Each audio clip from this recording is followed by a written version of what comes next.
Hello, welcome to Sound and Flurry Book Reviews. As usual, I am Tina. Today I'm doing a book review of Once a Monster by Robert Dinsdale. This is a historical fantasy that came out September 21st, 2023 from Pan Macmillan. I received this arc from NetGalley in exchange for a fair review. So I usually review books at least 2 weeks before they come out, but I messed up with this one on my spreadsheet and thought it came out October 21st. Throw me in the labyrinth for such a heinous mistake. I am sorry. Also, I am still sick, as you may have noticed from my last 2 videos, so my voice is weird, and it's probably going to be more choppy editing with my coughing, so sorry about that. Oh god, here comes another one. An enthralling, moving, ponderous, sad, and hopeful novel about otherness, poverty, and friendship, Once a Monster is a wonderful literary historical fantasy. I absolutely loved this, though I may have been biased going into it because I absolutely love the concept of the Minotaur. I have no idea why. I guess I find the story so tragic, and I always love, like villain adaptation stories.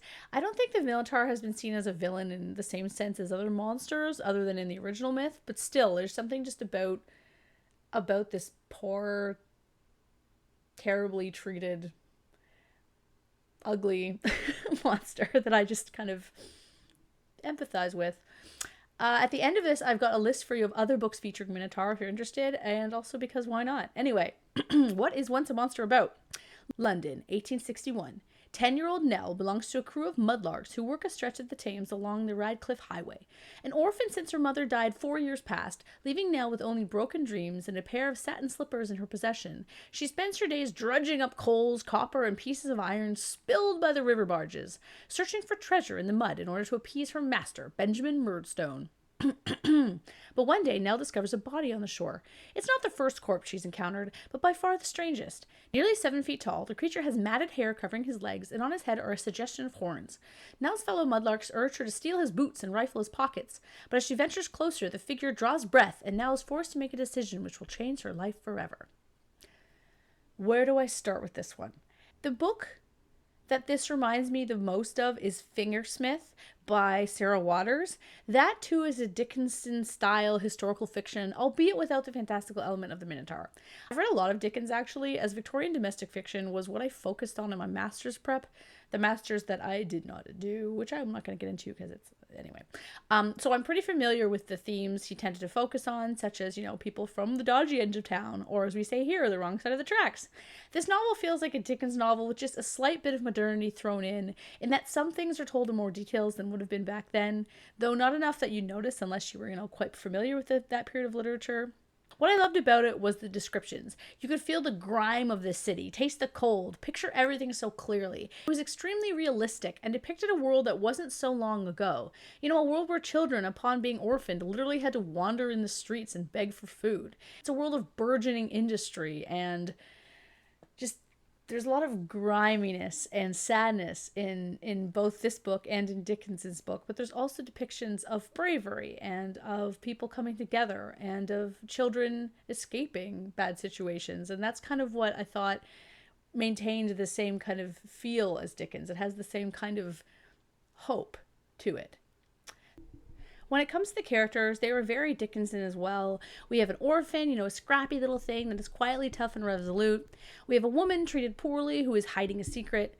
We have a wretched older man who cares nothing for others. We also have a doctor and a scholar. All of these we've seen in various Dickens books. But then we have the Minotaur, who doesn't really fit. But that's kind of the point. He's not supposed to fit. He's supposed to be out of place, a person out of time. As such, this novel is about otherness broadly, about how abuse and solitude and telling someone they are a monster will turn them into the things we say they are. But it's also about how friendship and kindness can bring someone back from that, how the true villains are those who prey on goodness. Speaking of the character some more, I loved Nell. She didn't feel anachronistic or a passive character. She has real goals and needs in her life. She's not just a foil for the Minotaur. Murdstone, the antagonist, was great because there were moments when you felt a bit sorry for him, when you understood him. You don't like him, but he has moments of humanity that break through, making him realistic and giving him a very clear personality. The Minotaur himself was easy to understand but harder to get to know because he doesn't know himself. It was great to see him regain his humanity and struggle to keep it. The characters all just worked so well together and they were just had so much depth. I really, really loved following them around in this world. The writing is also great because there is a great balance of the vividly descriptive and the lyrical, with lines such as, "Grief is the echo love leaves in its wake," which, as much as I enjoyed WandaVision, is a much better line than "Grief is just love persevering." So the line from "Once a monster" might be different or removed in the final text as I read an arc, but I wanted to share it because it's such a beautiful line. There's also the way the novel parallels the original myth, conflating who is a hero, and then there's a climax and a different sort of labyrinth. But, it doesn't parallel it in a way that is completely obvious while you're reading it. Only on reflection was I like, oh, I see what you did there. Overall, if you love big, juicy historical fiction with a very slight fantastical element, The Minotaur, or love picking crap out of the river and selling it, this is the book for you.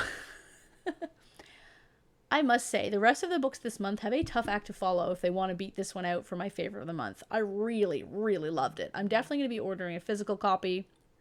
This book also gets me the monster prompt on the Trick or Treat-a-thon, so I have my little bingo chart here, so it gets me that little X there, so I'm very excited about that.